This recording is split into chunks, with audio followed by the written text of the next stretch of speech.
मेरे दोस्तों, आज मैं आपको इस वीडियो में सुप्रीम कोर्ट के 3 मोस्ट इंपोर्टेंट जजमेंट की बात करने वाला हूं।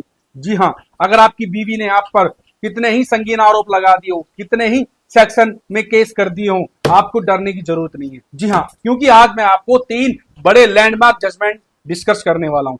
और दूसरी बात, मैं आपको लास्ट वीडियो में यह बताऊंगा कि कैसे आप अपनी बीवी के झूठे केस से बच सकते हैं।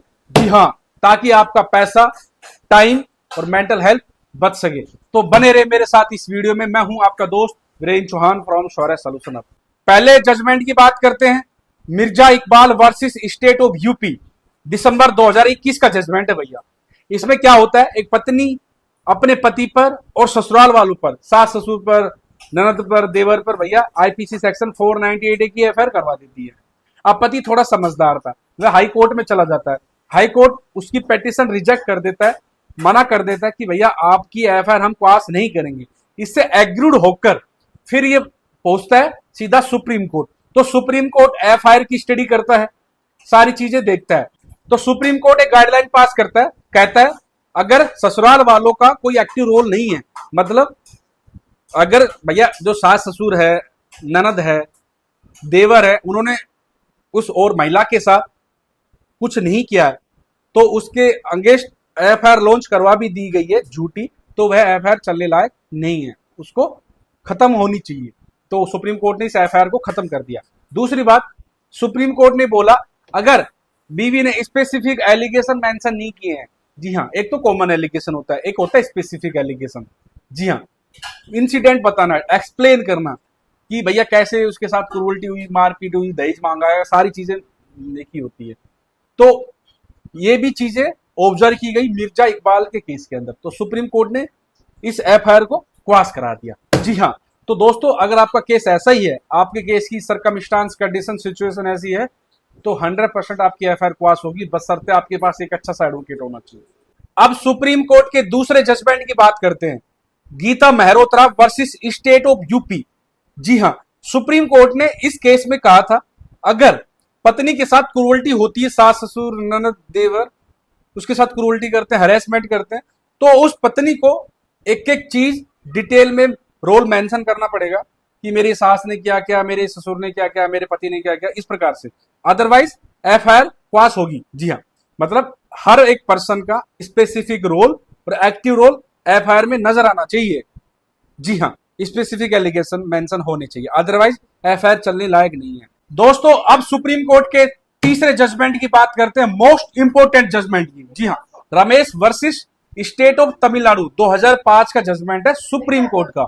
इसमें क्या होता है, पत्नी अपने पति पर आईपीसी सेक्शन 498 की एफआईआर करवा देती है और इसी के साथ वह अपनी ननद पर भी एफआईआर लॉन्च करवा देती है।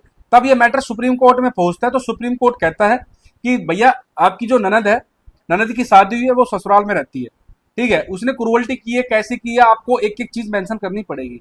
दूसरी बात, भैया ननद साल 2 साल में 1-2 दिन बार आती थी, अगर उसने कोई भी आपके साथ क्रूरल्टी की है, मारपीट की है, कुछ भी उसका स्पेसिफिक रोल है, एक्टिव रोल है, तो आपको मेंशन करनी पड़ेगी। और यह भी डायरेक्शन दे दी हाई कोर्ट को कि हाई कोर्ट के पास इस प्रकार की एफआईआर आती है, तो हाई कोर्ट को कॉन्शियस होना चाहिए, एफआईआर को स्टडी करनी चाहिए। इसने अपने सास ससुर पर, ननद पर ये एफआईआर लॉन्च करवाई है, तो वह इस घर में रहते थे या नहीं रहते थे, ठीक है, भैया लड़की की शादी हो गई, ससुराल में रहती है या अपने मायके में रहती है, तो इस प्रकार से चीजें देखनी चाहिए। दूसरी बात दोस्तों, अगर आपकी वाइफ ने आपकी बहन पर एफआईआर लॉन्च करवा दी है और वो शादीशुदा है, वह अपने ससुराल में रहती है, तो उसका एड्रेस प्रूफ लगाएं एफआईआर क्रॉसिंग में जाते समय।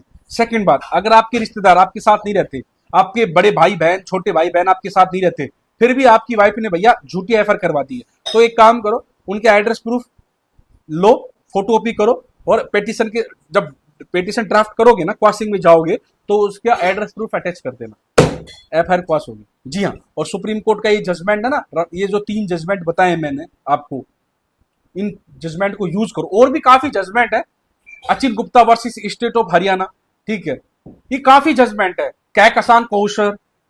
तो इस प्रकार के जजमेंट आपको लगाने पड़ेंगे अपनी पेटिशन के अंदर, जब आप क्रॉसिंग में जाएंगे, आर्गुमेंट करेंगे लोअर कोर्ट के अंदर।